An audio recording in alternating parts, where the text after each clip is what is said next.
Hey everybody, Kate Miller coming to you on another Zoom session on this beautiful Friday afternoon. I am joined by who I always refer to as my favorite female attorney, Miss Stephanie Ross. Hey Stephanie. Hey. Hello.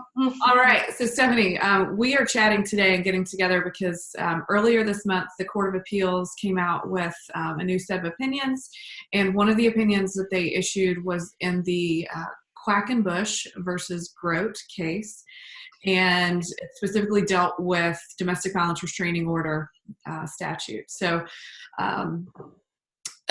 just a super quick overview for all of our viewers. We've talked about this before, but the Court of Appeals, you've been to the trial court and you don't like what happened there, and so then you ask the Court of Appeals to do something different. And the Court of Appeals looks at the transcript of your case and then issues this opinion. So here's what we're reading. That's the Court of Appeals looking at what the trial court did and telling us whether they did it right or wrong. So what was your take on this, Stephanie, on the Quackenbush case?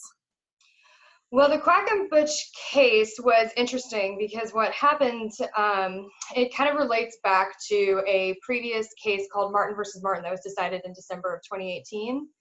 Okay. And in Martin versus Martin, the court ruled that you needed to have specific allegations in your complaint in order for a domestic violence protection order to be entered. Right. And basically, for you to present evidence on those allegations, you needed to already have them in your. So what happened in Quackenbush is that the plaintiff filed a complaint for domestic violence protection order. She received a temporary order, but when they went for a permanent hearing, the defendant moved to dismiss her complaint based on the fact that the bulk of her allegations were in an attachment attached to the complaint, and they weren't technically referenced in the complaint. So in the complaint, it didn't say, please see attached A, B, C, D, right. But they were stapled and they were numbered. And the trial court granted the defendant's motion to dismiss, and then the plaintiff appealed to the Court of Appeals to basically ask the Court of Appeals, did they do it right or didn't they? Mm-hmm. And the Court of Appeals said that they did not do it right. And that was a screw up. Yeah, you should not have dismissed that. Yes. Yeah. So the Court of Appeals did reverse that decision and send it back to the trial court for them to have a hearing on the DVPO. Okay. And so my reading of it and looking back through the actual opinion, the reason that the court said that it was, in its reasoning at the court in the hearing that day, they said that it was because the attachments themselves were not specifically referenced in the pleading, in the complaint. But the Court of Appeals was also very smart to note the fact that defendant's attorney didn't say that they didn't receive them or that the allegations didn't rise to the level of domestic violence, anything like that. It literally was just that they weren't referenced. And so the defendant's counsel was using a due process argument saying, well, he doesn't even, essentially know what he's been charged with. And what are your thoughts on that? Well, I would agree with the Court of Appeals on this, and that was not the appropriate way to handle the situation. The judge has a lot of tools available to him, I think, in this situation, and he could have continued the case to say, here's some more time, you can review the attachment, and then come back in a week. And then dismissing it was a really harsh sanction, and then requiring then the plaintiff to either just accept that decision or take it up on appeal is a really huge burden. So right, agreed. And my frustration with it in my reading of it is that we're not talking about like a financial situation where you're appealing an alimony case, right? And you're just out of money, which, all due respect is awful in some cases, but we're talking about allegations of serious abuse here, including sexual abuse against a child.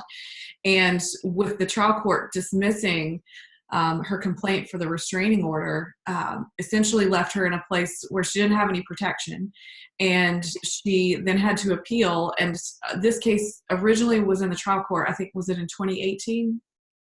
I believe so, yes. Yeah, so here we are in 2020, just now getting the Court of Appeals opinion saying, okay, go back to trial, and trial court, you need to have a new trial on this to see if she really has grounds for restraining order. So talk about that in the context of the waiting and the limbo that she's been in. Oh, can't imagine how terrible that must have been for her.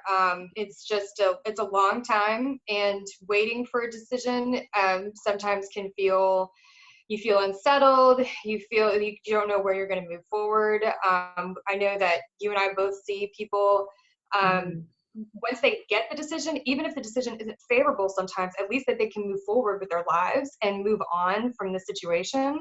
And so then Right. having it for 2 years pending is just, it had to have been very difficult for her. Right. Unthinkable.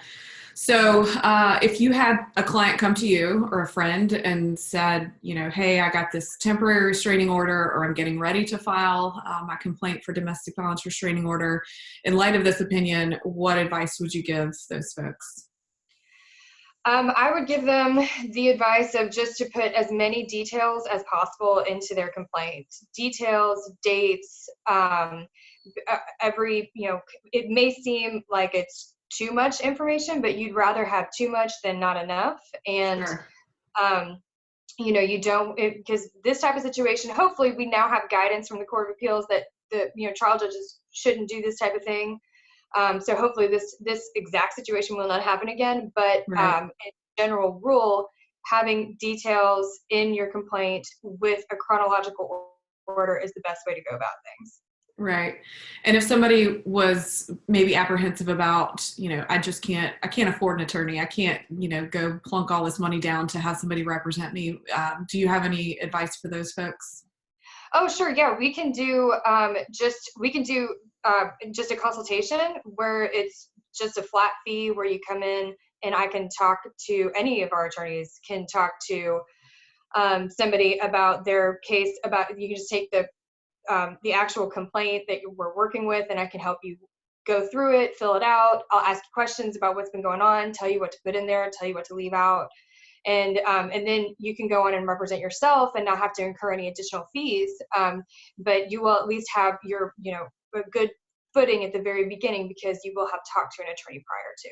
Yeah, and even talking with them about like the court procedure and, you know, maybe best things to say and how to present their evidence to the judge, I think would be totally invaluable. So thank you, Stephanie, for chiming in on this case. I know you and I had very strong feelings about it, and we kind of muted them for purposes of having to edit out content. But thanks again for reading through this and for talking through it with us. And I would encourage anybody, if you're, you know, unfortunate in the situation that you're in and have to seek a restraining order, please, please, please reach out to an attorney. It's really kind of it's important, as we can tell. So I hope everybody has a great rest of your weekend, and we'll talk to you soon. Bye, Bye, Stephanie. everybody. Thank you.